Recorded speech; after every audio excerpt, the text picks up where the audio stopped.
love you for infinity. 'Cause I love you for infinity. I love you for infinity.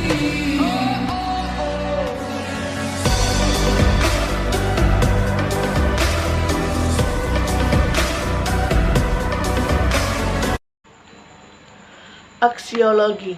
Aksiologi merupakan cabang filsafat ilmu yang mempertanyakan bagaimana manusia menggunakan ilmunya. Jadi yang ingin dicapai oleh aksiologi adalah hakikat dan manfaat yang terdapat dalam suatu pengetahuan. Aksiologi berasal dari kata Yunani aksion dan logos yang berarti teori tentang nilai. Aksiologi merupakan cabang filsafat ilmu yang membicarakan tentang tujuan ilmu pengetahuan itu sendiri dan bagaimana manusia menggunakan ilmu tersebut. Jadi, hakikat yang ingin dicapai aksiologi adalah hakikat manfaat yang terdapat dalam suatu pengetahuan. Nilai tidak terlepas dari definisi aksiologi, di mana aksiologi dapat dipahami sebagai teori tentang nilai yang merupakan studi atau analisis tentang segala sesuatu yang bernilai. Nilai adalah kualitas baik atau benar atau indah yang dapat menimbulkan minat. Peran utama aksiologi ini adalah memberi arah pada manusia untuk melakukan suatu tindakan yang lebih baik. Kedua adalah ekspresi keindahan. Di sini aksiologi berperan sebagai pembimbing dalam diri manusia untuk berekspresi yang melahirkan suatu keindahan dalam dirinya. Aksiologi adalah teori nilai yang berkaitan dengan kegunaan dari pengetahuan yang diperoleh. Dengan aksiologi, kita mempelajari tentang apa guna dari ilmu pengetahuan yang didapatkan atau dinilai. Nilai yang kita peroleh dari sebuah ilmu pengetahuan seperti misalnya nilai-nilai yang terkandung dalam sebuah lukisan. Sedangkan aksiologi Islam memandang bahwa ilmu itu berasal dari Allah Subhanahu wa Ta'ala, Sang Maha Pencipta atau pemberi nilai. Karena nilai kebaikan dan keburukan itu sejatinya adalah dari Tuhan untuk manusia, dan manusia yang akan memberikan nilai terhadap perilaku dan perbuatan. Aksiologi merupakan cabang filsafat ilmu yang membicarakan tentang tujuan ilmu pengetahuan itu sendiri dan bagaimana manusia menggunakan ilmu tersebut. Jadi hakikat yang ingin dicapai aksiologi adalah hakikat manfaat yang terdapat dalam suatu pengetahuan. Di sini saya akan menjelaskan tentang metafisika aksiologi, yang dimana metafisika aksiologi ini adalah bagian filsafat yang mempersoalkan penilaian, terutama berhubungan dengan masalah atau teori umum, formal mengenai nilai. Aksiologi yang kita kenal dalam dua jenis, yaitu etika dan estetika. Etika adalah bagian filsafat yang mempersoalkan penilaian atau perbuatan manusia dari sudut baik dan jahat. Nah, etika dalam bahasa Yunani yaitu ethos yang artinya kebiasaan. Habit atau kostum maksudnya hampir tidak ada orang yang tidak memiliki kebiasaan baik atau buruk. Istilah yang lebih tepat adalah etika baik dan ketika baik dan etika yang jahat. Baik, di sini saya akan menjelaskan sedikit tentang landasan aksiologi, di mana kata aksiologi ini berasal dari kata aksios yang berarti bermanfaat. Ketika kata tersebut ditambah dengan kata logos, yang artinya yaitu ilmu pengetahuan, ajaran dan teori. Landasan aksiologi menjadi dasar pembahasan untuk menemukan nilai-nilai yang terkait dalam kegiatan ilmiah. Selain nilai kebenaran, perlu didasari adanya berbagai nilai kegunaan yang dapat ditemukan dalam ilmu pengetahuan sebagai implikasinya. Hakikat nilai adalah kualitas yang melekat dan menjadi ciri segala sesuatu yang ada di dalam semesta.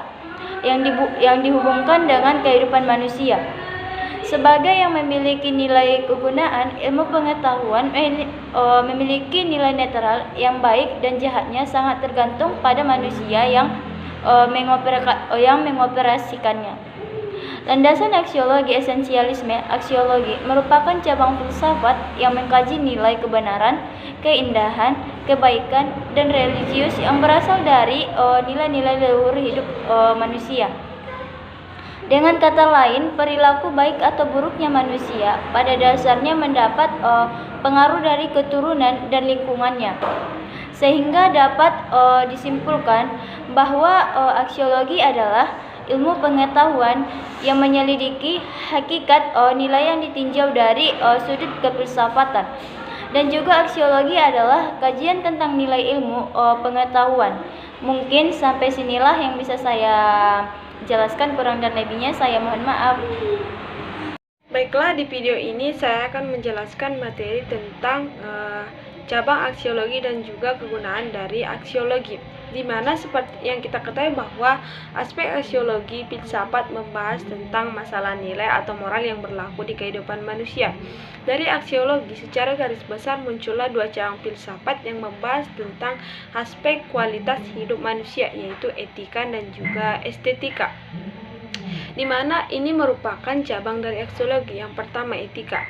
Etika adalah salah satu cabang ilmu filsafat yang membahas tentang moral, nilai baik serta juga buruk.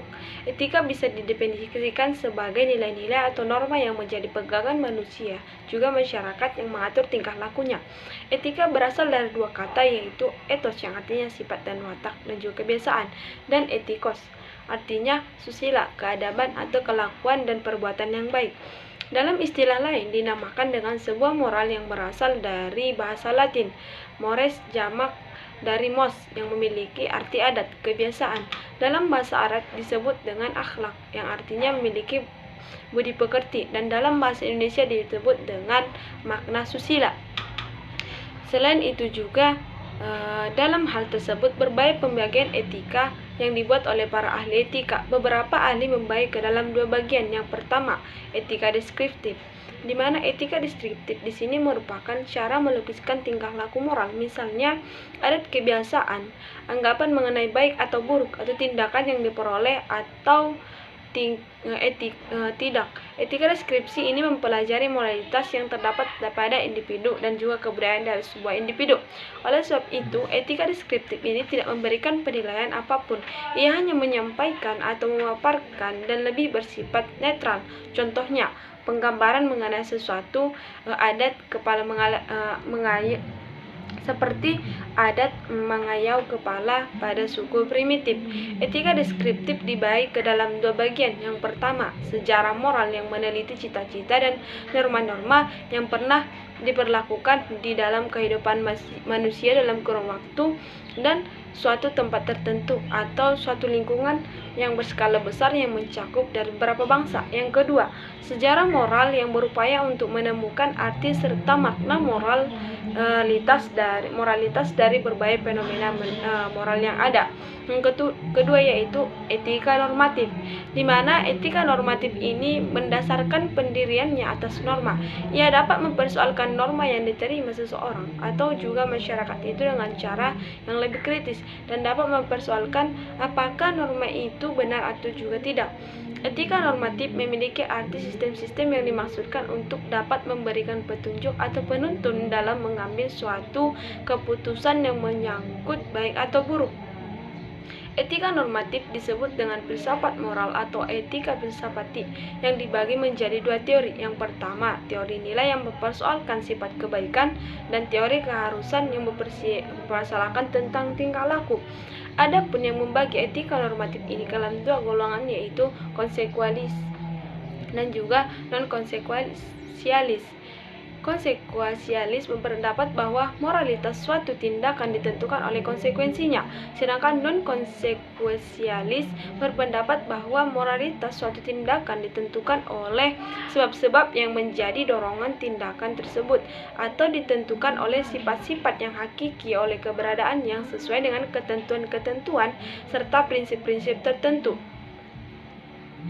Selain itu juga ada yang kedua yaitu estetika. Estetika adalah salah satu cabang ilmu filsafat yang mempersoalkan seni serta keindahan. Istilah estetika berasal dari kata Yunani artinya estetik yang berarti pemahaman intelektual atau pengamatan spiritual. Estetika memberikan perhatian pada sifat keindahan, seni, rasa, selera, dan juga kreasi serta apresiasi mengenai suatu keindahan. Serta secara ilmiah, estetika didefinisikan sebagai ilmu mengenai nilai-nilai yang dihasilkan oleh emosi dan juga sensorik yang biasa dikenal dengan sebutan sentimentalis atau cita rasa. Estetika dibagi menjadi dalam dua bagian. Yang pertama, estetika deskriptif yang menguraikan serta melukiskan fenomena-fenomena, pengalaman-pengalaman indah, dan juga estetika normatif mempersoalkan serta menyelidiki hakikat dasar dan juga ukuran pengalaman yang indah. Ada pula yang membagikan estetika dalam filsafat seni atau philosophy of art, di mana serta filsafat itu merupakan philosophy of beauty, di mana filsafat seni menitik beratkan status ontologis dari karya-karya serta seni yang juga mempertanyakan pengetahuan, apakah yang dihasilkan oleh seni dan apakah yang dapat diberikan oleh seni untuk menghubungkan manusia dengan realitas. Filsafat keindahan membahas mengenai apakah keindahan itu ada, apakah nilai indah itu objek atau subjektif. Selanjutnya, setelah saya membahas cabang dari aksiologi, di sini saya akan menjelaskan apa sih fungsi dari aksiologi atau apa sih kegunaan dari aksiologi. Seperti yang kita ketahui bahwa seperti yang dikemukakan oleh para aksiolog bahwa aksiologi merupakan bidang filsafat yang mengkaji masalah terutama dalam etika dan juga estetika. Filsafat ini memberitahu kita tentang yang baik dan juga yang jahat. Aksiologi merupakan ilmu tentang nilai, di mana penjelasan ini membahas tentang nilai dari sudut pandangan filosofis, terutama pada aksiologi yang menentukan baik dan juga buruknya individu dan juga suatu bangsa, di mana menetapkan standar baik dan juga standar buruk. Semua kehidupan sosial kita sebagian besar bertumbuh pada cabang filsafat ini. Dan dari situ disimpulkan bahwa aksiologi memiliki kehidupan yang sangat dominan terhadap kehidupan, karena aksiologi memiliki dampak yang buruk bagi suatu individu, karena untuk membedakan sifat baik atau dan juga sifat buruk dan juga tindakan baik atau tindakan buruk untuk dilakukan oleh setiap individu atau pribadi dari manusia itu sendiri.